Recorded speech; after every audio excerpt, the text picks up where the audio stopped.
The FBI form at the center of an alleged bribery scheme involving the Biden family has been publicly released. How Democrats and Republicans are reacting to the allegations. And more controversy for failed FTX co-founder Sam Bankman-Fried, as his former company's own lawyers are now suing him. The rundown starts now.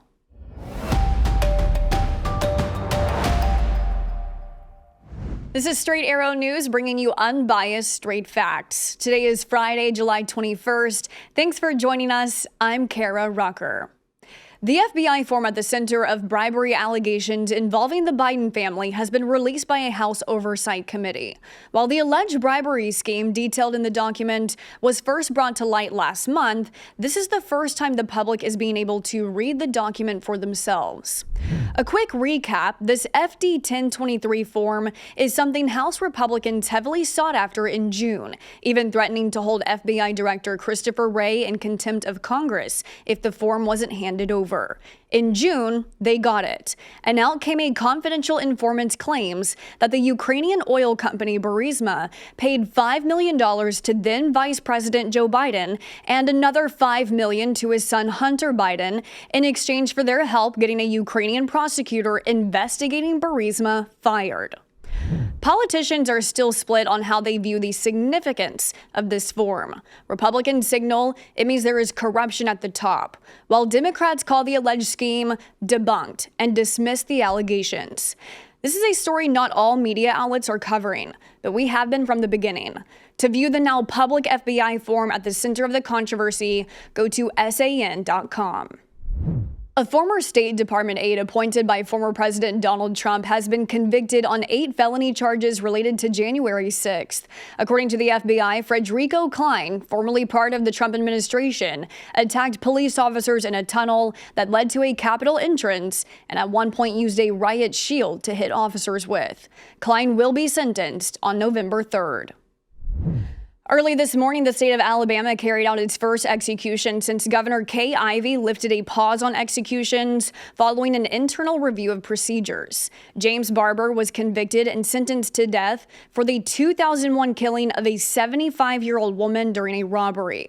The execution went ahead after the U.S. Supreme Court declined to intervene at the last moment. Before being put to death, Barber offered an apology to the victim's family. Alabama halted capital punishment in the fall after a string of botched executions last year, including one where officials were unable to set the IV line before the death warrant expired. The suspension was lifted after the state added medical professionals, obtained new equipment, and conducted rehearsals for executions. Alabama also expanded the time allowed for an execution to be carried out before a warrant expires. Lawyers for the failed cryptocurrency exchange FTX are suing the company's co-founder and former CEO Sam Bankman-Fried. The lawsuit alleges that Bankman-Fried sent $10 million in company funds to his personal accounts. According to the lawyers, he is now using that money to pay for his criminal defense. The lawsuit also alleges Bankman-Fried gifted his father with another $10 million in company funds. This is just the latest scandal to unravel from the collapse of FTX. Bankman-Fried was indicted on fraud and bribery charges and is set to begin trial later this year. The long-awaited sale of the Washington Commanders is finally complete after NFL owners unanimously approved it Thursday. The deal is worth a record $6.05 billion. The team, now under new ownership of a group led by investor Josh Harris, and includes Basketball Hall of Famer Magic Johnson.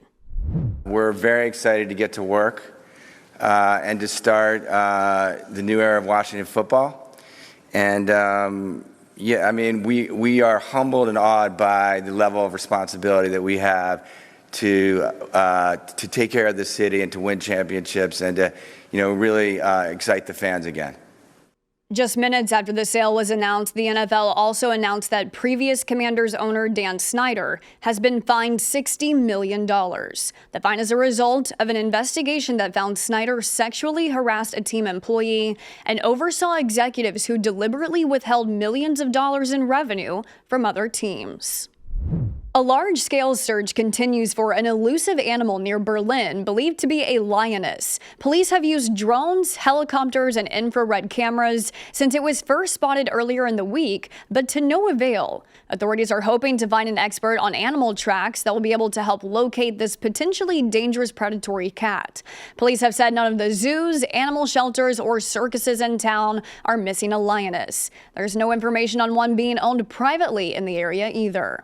Not everyone is taking the search seriously, though. Authorities say some young people have been playing loud recordings of a lion's roar on a Bluetooth device during the night. Thanks for watching Straight Arrow News, where our mission is to bring you unbiased, fact-based reporting. And we're doing just that. Two separate industry watchdogs confirm SAN is reporting right down the middle. So if you prefer the source that gives it to you straight, stay with us at straightarrownews.com and follow us on social media. Unbiased, straight facts, that's SAN. We'll see you back here Monday. Until then, I'm Kara Rucker. Have a great weekend.